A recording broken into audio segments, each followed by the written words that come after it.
Hello, initiates, and welcome to the Illumicorp video training course. I would like to officially welcome you as a member of the team. You've joined our organization at perhaps the most exciting point in our long history. Our founders shared a passionate dream to transform this country and eventually the whole world into one cohesive organization.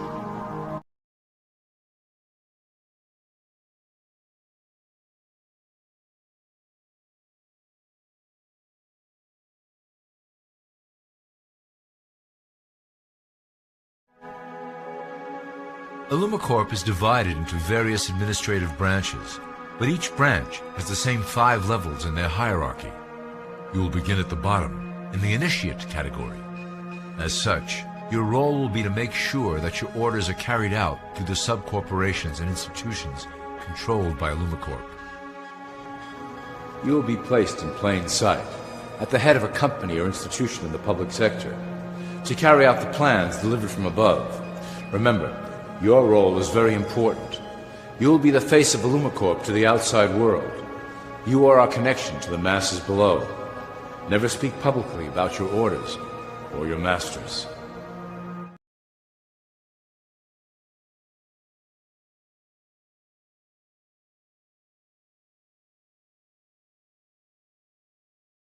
To build the arsenal necessary to instigate the final cleansing outlined in Illumicorp's great plan. Our primary target will be Islamic nations who will never submit to our Western-centric domination. A relatively easy acquisition, and has been even easier to manage. Politicians know of our unspoken agreement, and will do anything to stay in power. A two-party system benefits Illumicorp, in that it reduces all issues into a black and white.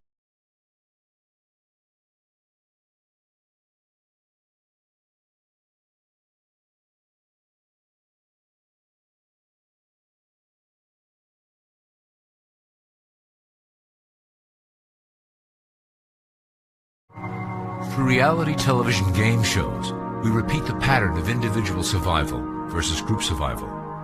This breaks down the idea of community and breeds individuals who seek only their self-interest.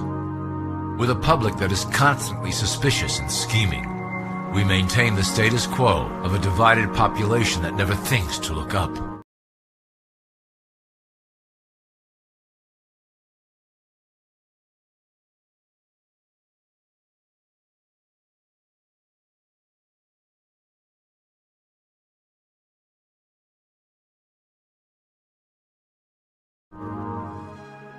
However, the fanaticism that has arisen due to this decline is particularly helpful to Illumicorp.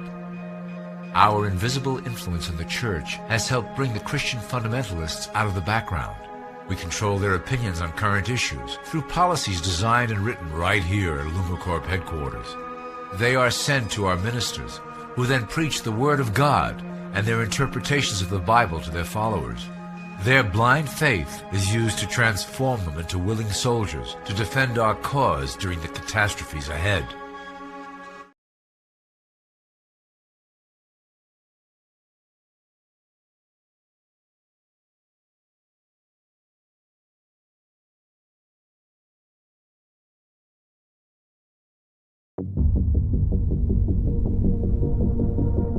हम भारत के एक एक जिहादी के खिलाफ उठकर खड़े होंगे और इसकी सफाई का काम करेंगे। जिहादी वो लोग हैं जिन्होंने कुरान समझा हुआ है। ये हेट स्पीच नहीं है, ये फ्रीडम स्पीच है। हर हिंदू को अपने घर में अस्त्र अवश्य रखना चाहिए, और जब अस्त्र रखोगे तो आप पर राम की कृपा होगी, आप पर कृष्ण की कृपा होगी।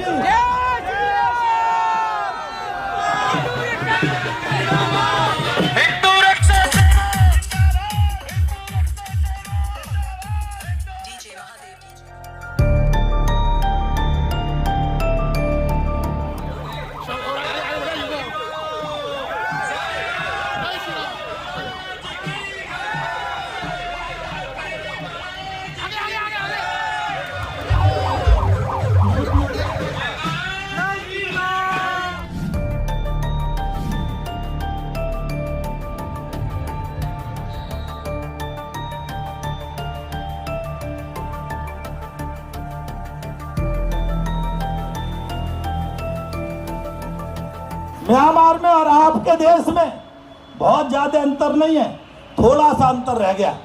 वो म्यांमार में क्या हुआ, जो इस्लाम के जिहादी लोग उन्होंने भागे हिंदुओं को, आप लोग भ्रम में मत पड़ा करिए, बौद्ध और जैन हिंदू ही है, आपको डिवीजन किया जाता है। तो बौद्ध हिंदुओं को सड़क पर मारते थे, रास्ता चलते मार देते थे, ये जिहादी लोग मार करके हिंदुओं को सड़क पर डाल देते हैं। क्या आप इसी का इंतजार करोगे?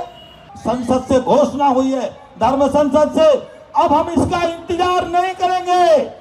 हम भारत के एक एक जिहादी के खिलाफ उठकर खड़े होंगे और इसकी सफाई का काम करेंगे। मोदी ने नारा लगाया है स्वच्छ भारत, हम भी पवित्र भारत भी करेंगे, स्वच्छ भारत भी करेंगे और पवित्र भारत भी करेंगे।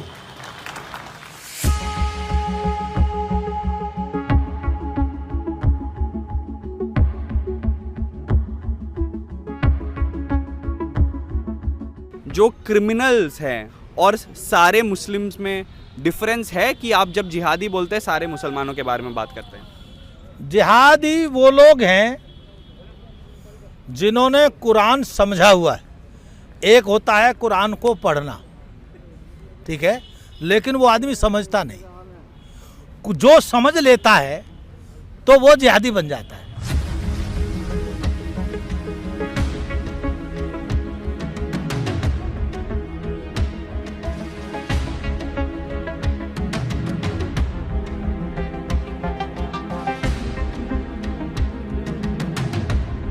एक फर्जी महात्मा कहता है, अरे महाराज जी, हिंदू संस्कृति के किस ग्रंथ में है कि हथियार उठाओ?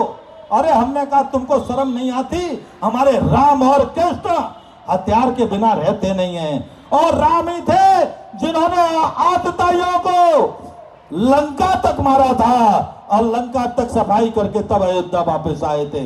भगवान कृष्ण थे जिनके हाथ में सुदर्शन चक्र है, जिन्होंने महाभारत का आह्वान किया, हजारों लाखों लोगों की हत्या हुई और उनका वध किया गया। ये धर्म और अधर्म की लड़ाई है, और अधर्म के खिलाफ लड़ाई लड़ने के लिए धर्म को अस्त्र उठाना पड़ता है।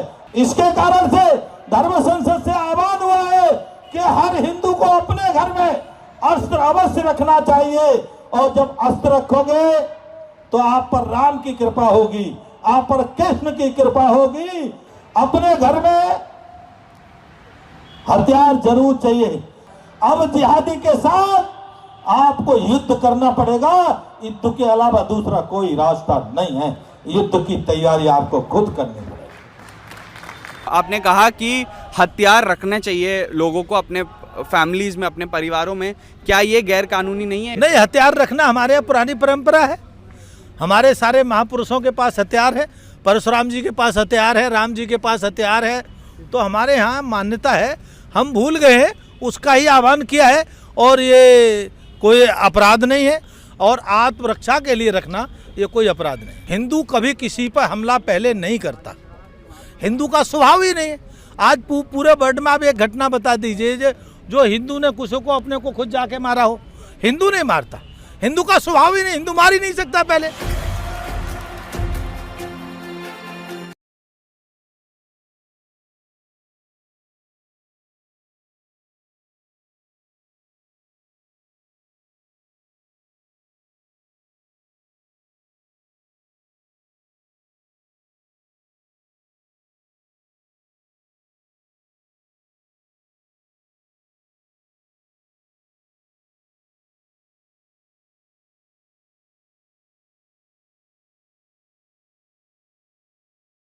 மொழியால மதத்தால ஒன்னா இருந்தாலும் மொழியால இல்லைன்னு சொல்லி தானே பங்களாதேஷ் முஸ்லிம்ஸும் வந்தாங்க, வங்க மொழி பேசக்கூடிய இஸ்லாமியர்களும் வந்தாங்க, வங்க மொழி பேசக்கூடிய இந்துக்களும் வந்தாங்க. இந்துக்களுக்கு மட்டும் நாங்க கொடுப்போம், இஸ்லாமியர்களுக்கு கொடுக்க மாட்டேன்றது உங்களுடைய அடிப்படை தாத்பரியங்களுக்கு விரோதமானது. எனவே இது எல்லாமே சுப்ரீம் கோர்ட்ல இருக்கு. இதோட கான்ஸ்டிடியூஷனல் வேலிடிட்டியை செக் பண்ணும்போது தான் இது தெரிய போகுது. இப்ப கேக்குறது பிராக்டிகலா வன்முறை இல்லாம இந்த நாடு எப்படி வளர்ச்சி பாதையில போக போகுதுன்றத பேசிக் क्वेश्चन. பவன் வர்மா சொல்லிருக்காரு. யாரு? ஜனதா முடிச்சிடுறேன் சத்தியம். ஜேடியூவோட சீனியர் லீடர், அவங்க கட்சியோட அபிஷியல் ஸ்டாண்டுக்கு எதிராகவே அவர் பேசுறாரு. எக்கானமி இஸ் இன் ஷாம்பிள்ஸ், சர்வநாசம் பொருளாதாரம், வேலை வாய்ப்புன்றது சுத்தமாவே இல்லாம போச்சு, திருவோடியந்திர சூழலுக்கு வந்தாச்சு. அது எல்லாத்திலிருந்தும் கவனத்தை திசை திருப்ப ஏதாவது ஒரு காரியத்தை தொடர்ந்து செய்து கொண்டிருக்கக்கூடிய இந்த அரசு, மோடி அரசு, அதன் தொடர்ச்சியாகத்தான் இதை செய்திருக்கிறது. உங்க தேர்தல் அறிக்கையில் இது இருக்கலாம், இல்லைன்னு சொல்லல. அதற்கு அடிப்படையில் ஒரு மதசார்பற்ற கட்சியான அதிமுக, மறுபடியும் பதிவு செய்கிறேன், பேசிக்கலி செக்யூலர் பார்ட்டி ஏடிஎம்கே, அவர்கள் துணை போயிருப்பது துரதிருஷ்டவசமான. இந்த சட்டம் அடிப்படையில் இஸ்லாமியர்களுக்கு எதிரான சட்டம், ஒரு மதத்தினருக்கு எதிரான சட்டம். It is a communal act. அதுல எந்த சந்தேகமும் வேண்டாம். ஒரு இடைவெளி.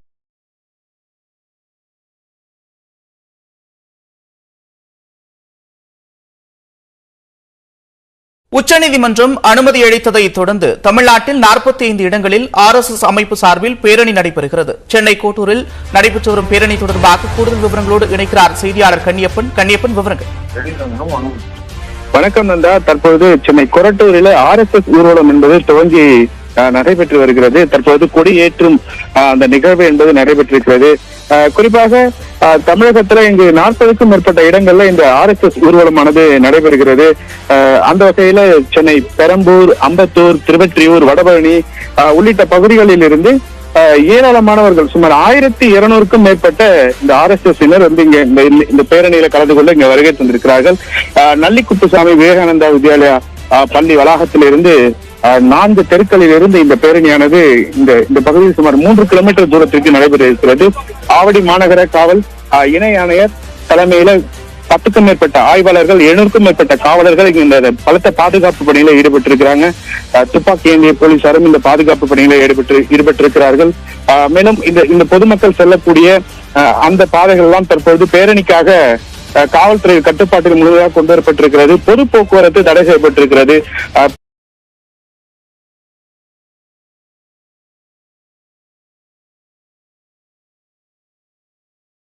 தேர்தல் வரும்னு நீங்கள் சொல்லிட்டு இருக்கீங்க. ஏன்னா அது கொஞ்சம் முன்னாடியே வரும்னு நான் எதிர்பார்க்குறேன். இந்த டிசம்பர்லேயே வந்தால் நான் ஆச்சரியப்பட மாட்டேன். அதனால் உங்களுக்கு வந்து செப்டம்பர், அக்டோபரில் ஒரு தீவிரவாத தாக்குதல் இந்த நடந்தே தீரும். அது வடக்குலையே தெற்குலையான்னு தெரியலை, எங்கே வேணாலும் நடக்கும். 56 இன்ச்சு செஸ்ட்டை பார்த்தாவே பாகிஸ்தான் பயந்து ஓடிடுவான்னு சொல்லி, நான் இல்லைன்னா இந்த நாடே அவ்வளோதான் அப்படி சொல்லி மோடி வந்து பிரச்சாரம் பண்ணுவார்.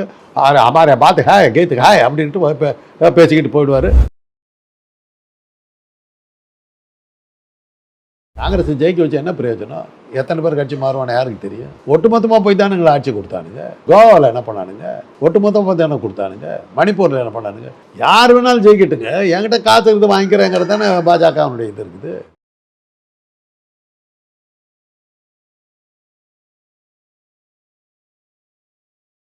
மோடியினுடைய காலம் முடிஞ்சு போச்சு.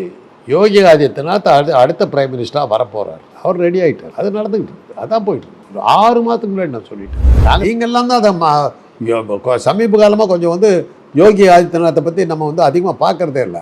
அதுக்கு முன்னாடி நடந்த பாலியல் வழக்குகள் அத்தனையுமே அங்கே அந்த ஒரு இவர் என்ன சொன்னார், கோயிலில் வந்து நாங்கள் யோசிக்கவே இல்லை, அது புனிதமான இடம், அதில் தப்பு நடக்குன்னு நாங்கள் நினச்சி கூட பார்க்கல. அதுக்குள்ளார கற்பழிச்சிருக்காங்க, கோயிலுக்குள்ளே கற்பழித்த கூட்டம். அதுதான் யோகி ஆதித்யநாதனுடைய அரசு. இந்து கோயிலுக்குள்ளே நடந்ததுங்க கற்பழிப்பு. இன்னைக்கு ஒரு விசாரணை கிடையாது, ஒன்றும் கிடையாது. அதை ஆதரித்து ஊர்வலம் போன யாருன்னா பாஜக எம்எல்ஏ ஊர்வலம் போனோம். அதை ஏன் கேட்குறேன், ஏன் நடவடிக்கை எதுக்காக எடுக்கிறீங்க? அதில் என்ன தப்புன்னு கேட்டது வந்து பாஜக எம்எல்ஏ. அதுதான் பாஜகவினுடைய சட்டம் ஒழுங்கு உத்தரப்பிரதேசத்தில். பாஜக ஆள்ற மாநிலங்கள் போராத்திலையும் அதுதான் நடந்துகிட்டு இருக்குது.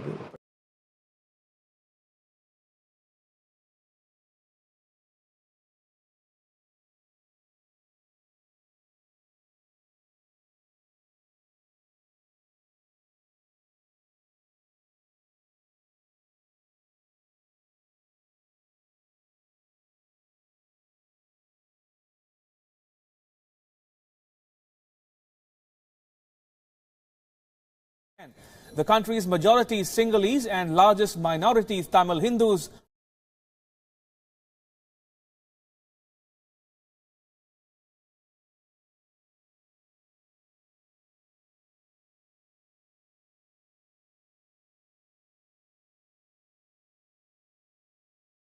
are no longer fighting each other, but they may both now have a new scapegoat, Sri Lanka's second largest Muslim minority.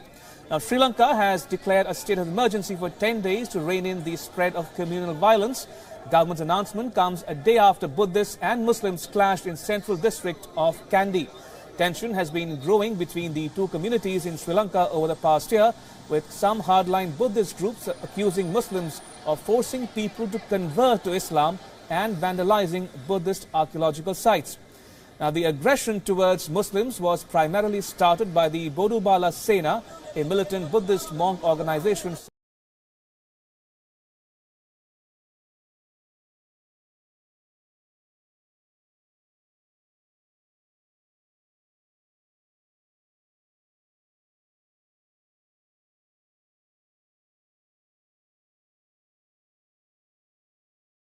Several years after the end of the war.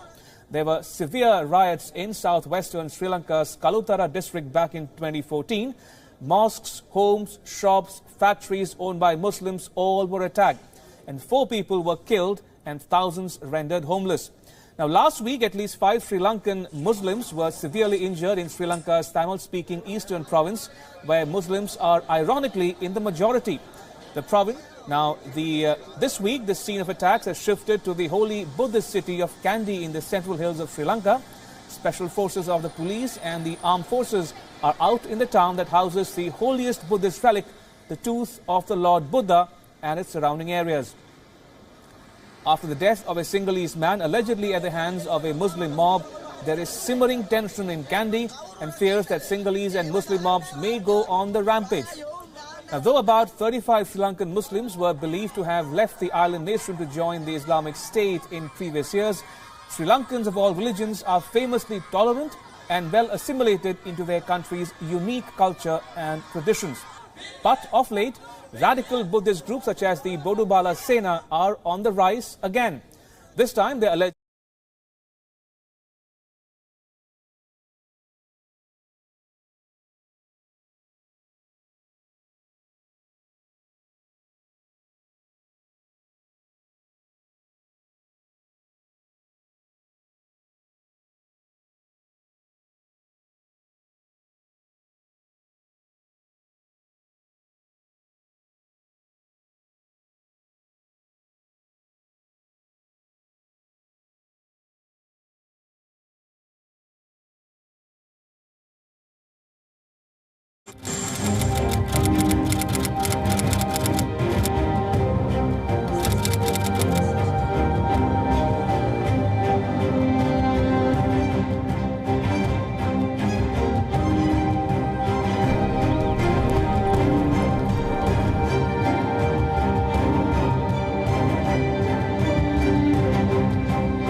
the world is fighting the Wuhan virus.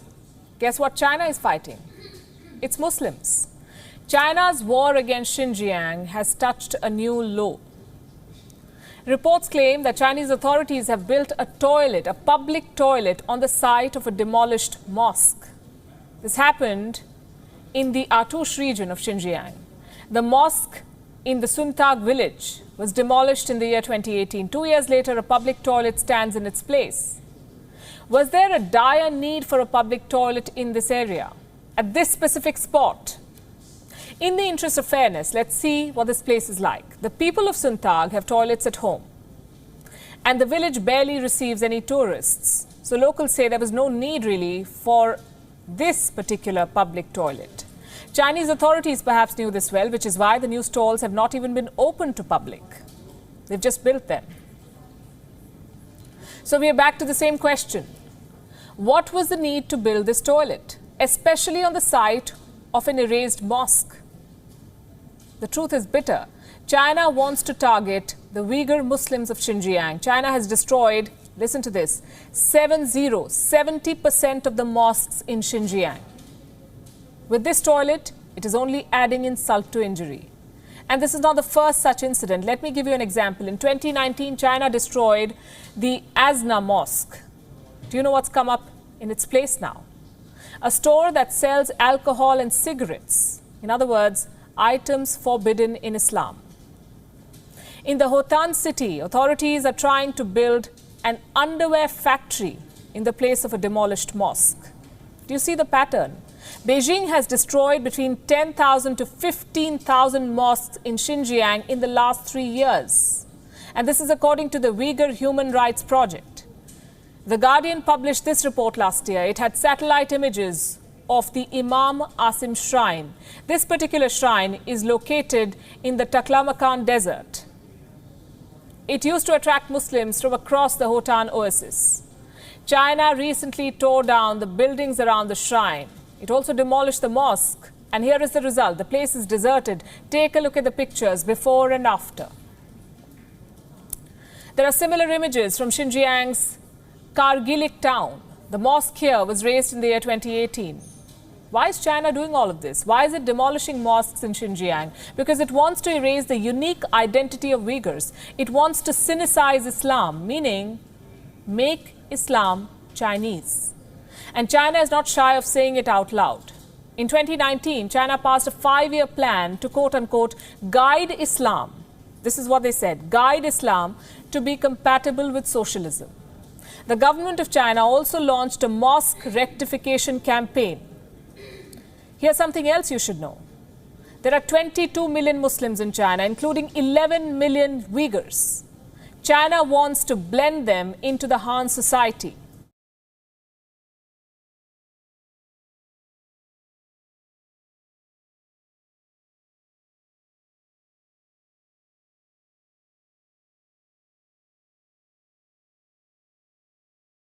China's actions should provoke the Muslim world, but they remain silent. Saudi Arabia, the self-appointed leader of the Muslim world, will not say a word against China. Turkey, which wants to dethrone the Saudis and project itself as the rightful leader of the Muslim world, what is it doing for the Muslims of China? Rounding them up, the ones who've escaped China, and handing them over to Beijing. Pakistan, it pretends it doesn't even know what's going on in Xinjiang. Malaysia says it will not criticize China because China does not respond well to criticism. And Iran, it's actually justifying China, saying that Beijing is serving Islam by suppressing the Uyghurs. What about the rest of the world that claims to uphold human rights? It has watched China's Muslims being killed by the Chinese state and not lifted a finger. China has built a toilet and the world has flushed its conscience.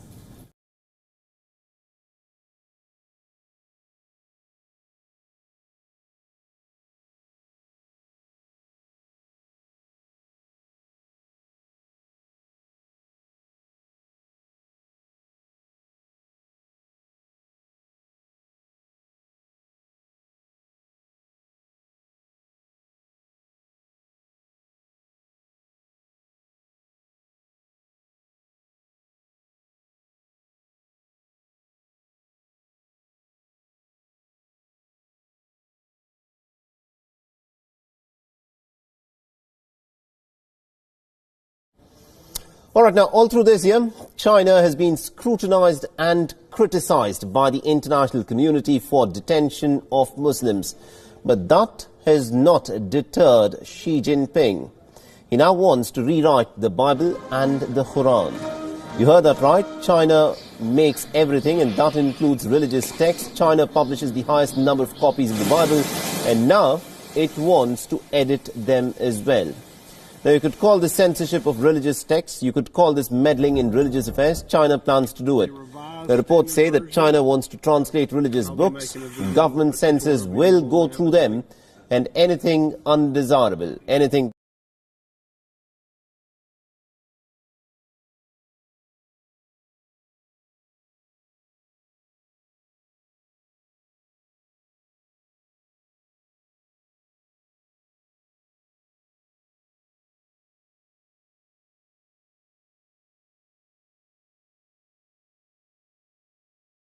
நீங்க இப்போ கூட பாருங்க, சீனாக்காரர்கள் அருணாச்சல பிரதேசத்தில் இந்திய எல்லைக்குள்ள புது ஊரே நிர்மாணிக்கிறான் படமெல்லாம் வந்துருச்சு. இந்த நிமிடம் வரை இந்த நாட்டுடைய பிரதம மந்திரி அதை பற்றி ஏதாவது சொல்லியிருக்காரா? வெளியுறவுத்துறை அமைச்சர் ஏதாவது சொல்லியிருக்காரா? அல்லது உள்துறை அமைச்சர் மாவீரன் ஏதாவது சொல்லியிருக்கிறாரா? சீனா என்கின்ற பெயரை சொல்வதற்கே அச்சப்படுகின்ற கிளி கொண்டிருக்கிற இவர்கள் தேசபக்தியை பற்றி பேசுவது, தன்னை மாவீரர்களாக காட்டிக்கொள்வது இந்த தேசத்திற்கு ஒரு மிகப்பெரிய அவமானம். சீனா கண்டு பயப்படுறாங்கன்னு இன்னமும் உங்களுக்கு சந்தேகமா? அப்புறம் ஏங்க சொல்ல மாட்டாங்க? எதுக்கும் 58 இன்ச்சு மார்பை காட்டக்கூடிய இந்த நாட்டுடைய பிரதமர் நாற்காலி அமர்ந்திருக்கிற நரேந்திரர் ஏன் சீனா ஆக்கிரமிப்பு பண்ணுதுன்னு ஏன் ஒரு வார்த்தை சொல்லலை? இன்னைக்கு சொல்லியிருக்காரான்னு கேட்கிறேன். சொல்லி இல்லை, ஏன் சொல்லலை? இந்நேரம் வெகுண்டு இருந்திருக்க வேண்டாமா? நாங்க யார் தெரியுமா? எங்க நாட்டுக்குள்ளேயே கால் வைக்கிற காலே இருக்காது. சொல்லணுமா இல்லையா? ஏன் சொல்லவில்லை? எதை சொல்லணுமோ அதை சொல்ல மாட்டீங்க, எதையெல்லாம் சொல்லக்கூடாதோ அதை சொல்றீங்க. நீங்க அந்த நாட்டிலே போய் போன பிறகு எந்த பாவம் பண்ணமோ தெரியல, இந்தியாவில் பிறந்தவன்லாம் சொன்ன ஆட்கள் தானே. உங்ககிட்ட அதை எதிர்பார்க்க முடியாது. அவங்க தேசபக்தின்னு சொல்றதுதான் வேடிக்கையா இருக்கு. இந்த நாட்டினுடைய சுதந்திர போராட்டம் அடிமைப்பட்டு கிடந்த போது, சுதந்திர போராட்டத்தில் காங்கிரஸ்காரனும் கம்யூனிஸ்ட்காரனும் அடிபட்டு உதைப்பட்டு சிறையிலே வாடிக்கொண்டது போது ஆர்எஸ்எஸ் என்கின்ற ஒரு அமைப்பு உருவாகி அது சுதந்திரத்துக்காக போராடியதா? அந்த ஆர்எஸ்எஸ் போட்ட குட்டி தானே பிஜேபி. பிரிட்டிஷ் ராணி இந்தியாவுக்கு இருக்கிற போது அணிவகுப்பு மரியாதை தந்ததுதானே ஆர்எஸ்எஸ். இவங்க யாராவது மறுக்க முடியுமா? இவர்களுக்கு தேசபக்திக்கு என்ன சம்பந்தம்? பிரிட்டிஷ்காரர் இந்த நாட்டை ஸ்பிளிட் அண்ட் ரூல், இஸ்லாமியர்களும் இந்துக்களும் ஒன்றாக இருந்து போராடுறாங்க, இவங்களை பிரிக்கணுங்கிறதுக்காக மத கலவரத்தை உருவாக்கி அப்பவே உருவாக்குவதற்கு அவர்களுக்கு கைப்பாவையாக இருந்து செயல்பட்ட ஆர்எஸ்எஸ் கூட்டம், அவர்கள் இந்த நாட்டுடைய சுதந்திரத்தின் மீது எங்களுக்கு நம்பிக்கை இருக்கு என்று சொல்வது வேடிக்கையிலும் வேடிக்கை.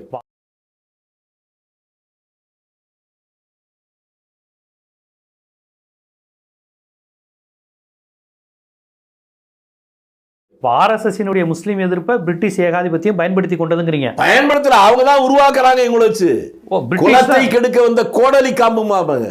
இந்துக்களிலிருந்தே ஒரு கையில் எடுத்து அவர்கள் மூலமாக இந்திய நாட்டில் இருக்கக்கூடிய வைத்துக் கொண்டுதான் ஆர்எஸ்எஸ் அமைப்பு இந்து முஸ்லிம் ஒற்றுமையாக இருந்தவர்களை பிளவுபடுத்துவதற்காக வந்ததுதான்.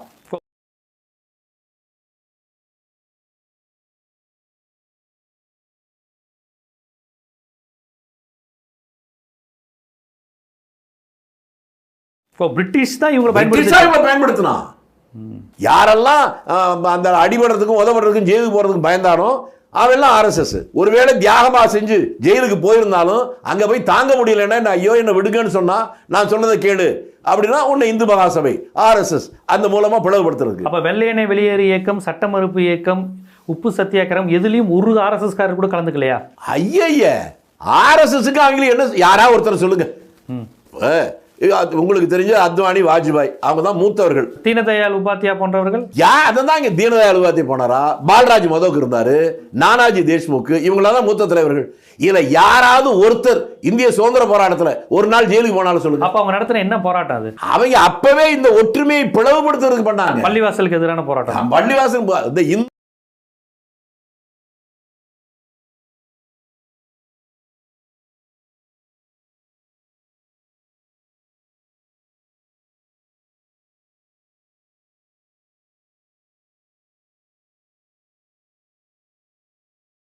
இந்து முஸ்லிம்களை ஒற்றுமையை பிளவுபடுத்துவது என்னன்னு கேட்டா, இந்த ரெண்டு பேரும் ஒன்றாக இருக்கிற போது தாங்கள் ஆட்சி செய்வதே கடினத்தை உணர்ந்தாங்க பிரிட்டிஷ்காரங்க. இவங்களை பிளவுபடுத்துவதற்கு அவனே நேரடியாக பண்ணால் அது சரியாக வராது. அதனால் இங்கிருந்தே சில ஆட்களை வைத்துக்கொண்டு உருவாக்கினாங்க. அதுதான் முதல் ஆர்எஸ்எஸ். அடுத்து இந்து மகாசபைன்னு ஒன்று வருது, அதுவும் இவருடைய குட்டிகள் தான். அதனுடைய சின்ன குட்டி தான் பிஜேபி. தெரியணுமே. அப்ப அவர்களுடைய இந்து தேசியம்ங்கிறது பிரிட்டிஷ் ஏகாதிபத்திய துணையுடன் நடக்கப்பட்டதா? துணை நடத்தல, பிரிட்டிஷ்காருடைய எண்ணத்தை நிறைவேற்றுவதற்காக அவருக்கு துணை போனாங்க. அதை தவிர வேற ஒண்ணும் இல்லை. குலத்தை கெடுக்க வந்த கோடலி காம்புகள் இவங்க. துரதிருஷ்டவசமா அவங்க கையில மாட்டிக்கிட்டு இருக்கு இந்த நாடு.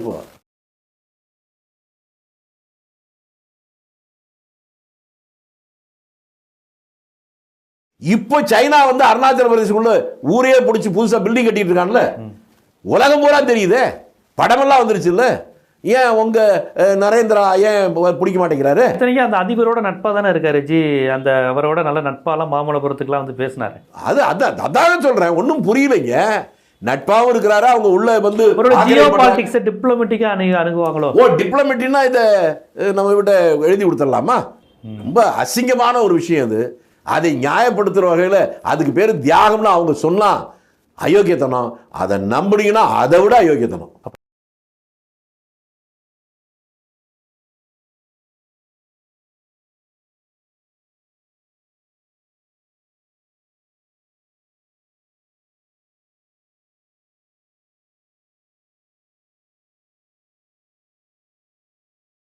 எனது கேள்வி என்பதற்கும் பார்க்க எனக்குள் எழுகின்ற சில சஞ்சலங்களை தெரியப்படுத்தலாம்னு நினைக்கின்றேன். இந்த நிகழ்வுடைய ஆரம்பத்திலே முகவரியிலே கூறப்பட்டது போல அந்த ஐஎஸ் தீவிரவாத நிலைப்பாடுகள்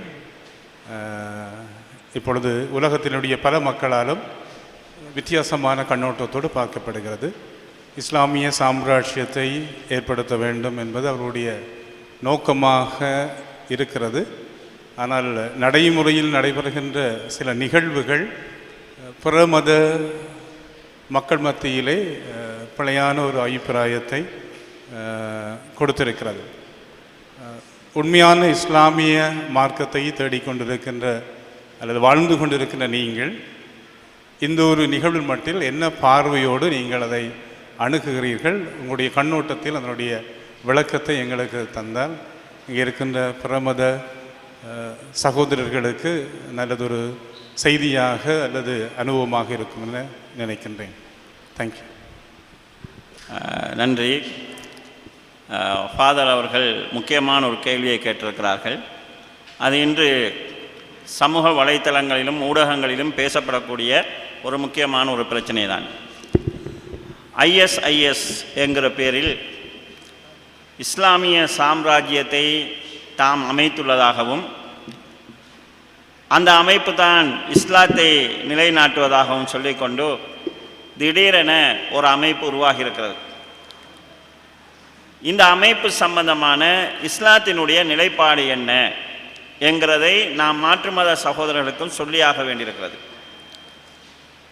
முதலாவது, இஸ்லாமிய சாம்ராஜ்யம் ஒன்றை ஒரு தனி குழு ஒன்று கூடியிருந்து அவர்களாக உருவாக்கி அவர்களாக அறிவிக்கலாமா என்று கேட்டால் இஸ்லாமிய சாம்ராஜ்யத்தை தனிநபர்கள் உருவாக்க முடியாது. நாங்கள் இஸ்லாமிய வரலாற்றை பார்க்கிறோம். நபி முகமது ஸல்லல்லாஹு அலைஹி வஸல்லம் அவர்கள் மரணித்து விடுகிறார்கள். அடுத்த தலைவர் யார் என்று சமுதாயத்தில் இருக்கக்கூடிய முக்கியஸ்தர்கள் எல்லாம் ஒன்று கூடியிருந்து ஆலோசனை பண்ணி அந்த ஆலோசனையின் பிரகாரம் பொதுமக்களுக்கு பிரகடனம் செய்கிறார்கள், இவர்தான் அடுத்த தலைவர் என்று.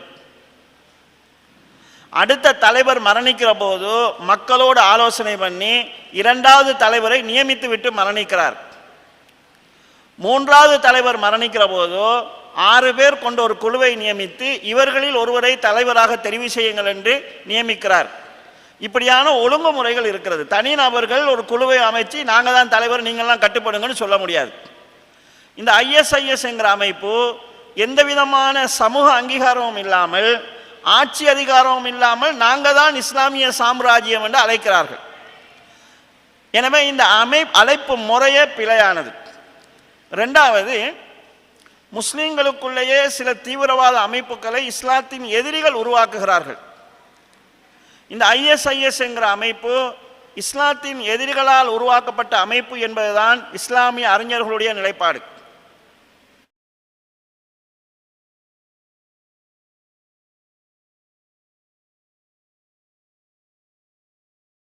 நானே இதை எனது பத்திரிகையான உண்மை விதயத்திலே ஒரு 3 வருடங்களுக்கு முன்னால் எழுதியிருக்கிறேன்.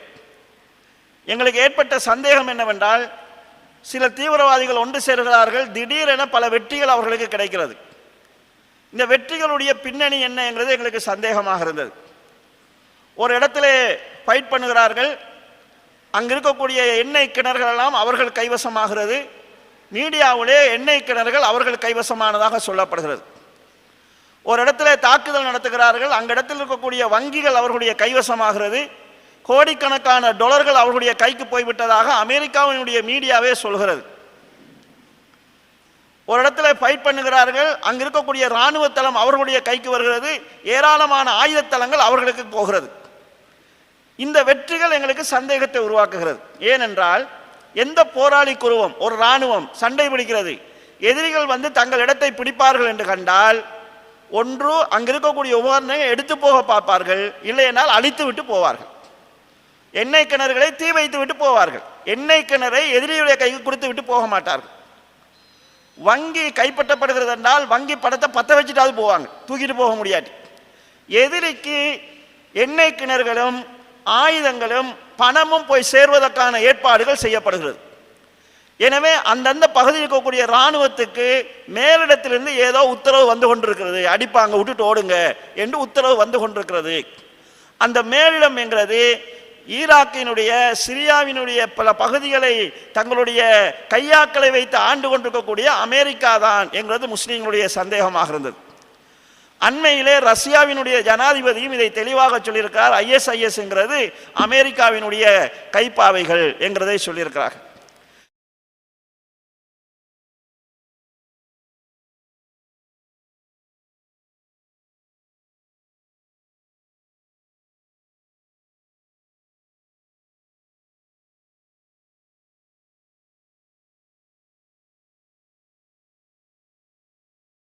எனவே இஸ்லாத்துக்கு களங்கத்தை உண்டு பண்ணுவதற்காகவும் முஸ்லீம்களை வைத்தே முஸ்லீம்களின் சில அமைப்புகளை முஸ்லீம் அரசுகளை கையெடுப்பதற்காகவும் உருவாக்கப்பட்ட அமைப்பு என்றுதான் நாங்கள் அதை பார்க்கிறோம்.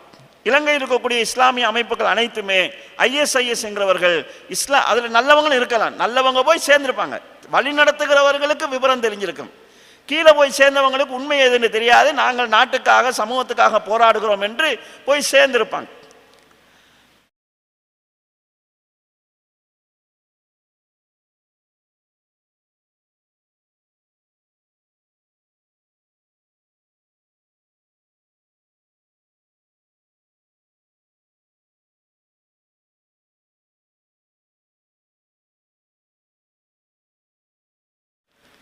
அப்ப இது மக்களுடைய உணர்ச்சியை தூண்டுறதுக்காக அறிவுபூர்வம் இல்லாமல் உணர்வு பூர்வமாக சிந்திக்கக்கூடிய இளைஞர்களை தங்கள் வசப்படுத்துறதுக்காக செய்யக்கூடிய நாடகமாக தென்படுகிறது.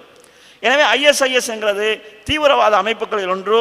இஸ்லாமிய நடைமுறைக்கு மாற்றமான படுகொலைகளை அவர்கள் செய்கிறார்கள். இஸ்லாம் சொல்வதற்கு மாற்றமான தீவிரவாத நடைமுறையில் ஈடுபடுகிறார்கள். ஒன்றில் அவர்கள் இஸ்லாத்தை அறியாத முஸ்லீம்களாக இருக்கலாம், அல்லது இஸ்லாத்தின் எதிரிகளால் வழிநடத்தப்படுகிற மக்களாக இருக்கலாம். இஸ்லாம் அங்கீகரிக்கக்கூடிய வழியிலே போகிறவர்கள் கிடையாது என்பதுதான் அவர்களை பற்றிய உண்மையான நிலைப்பாடாகும்.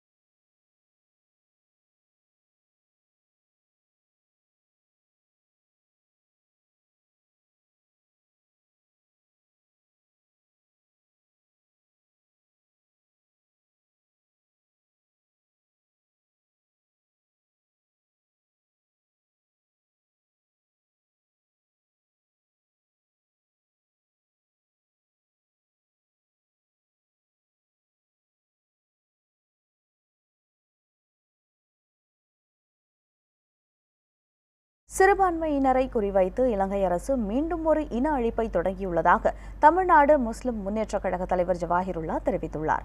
இலங்கையில் சிறுபான்மை மக்கள் மீது நடத்தப்படும் தாக்குதல்களை தடுத்து நிறுத்த கோரி சென்னை சேப்பாக்கத்தில் தமுமுக சார்பில் ஆர்ப்பாட்டம் நடைபெற்றது. பின்னர் செய்தியாளர்களிடம் பேசிய ஜவாஹிருல்லா, 10 ஆண்டுகளுக்கு முன்பு 1.5 லட்சம் தமிழர்களை கொன்று குவித்த சிங்கள பேரினவாதம் தற்போது இஸ்லாமியர்கள் மற்றும் கிறிஸ்தவர்களை குறிவைத்து 2ஆம் கட்ட இன அழிப்பை தொடங்கியுள்ளதாக குற்றம் சாட்டினார். இதனை தடுத்து நிறுத்த சர்வதேச நாடுகள் அழுத்தம் தர வேண்டும் எனவும் வலியுறுத்தினார். 10 ஆண்டுகளுக்கு முன்னால் 1.5 லட்சம் தமிழர்களை கொன்று குவித்த அதே சிங்கள பேரினவாதம் அங்கே வாழக்கூடிய சிறுபான்மை கிறிஸ்தவர்களையும் சிறுபான்மை முஸ்லிம்களையும் இலக்கு வைத்து 2ஆம் கட்ட இன அழிப்பை தொடங்கி இருக்கின்றது என்றுதான் சொல்ல வேண்டும்.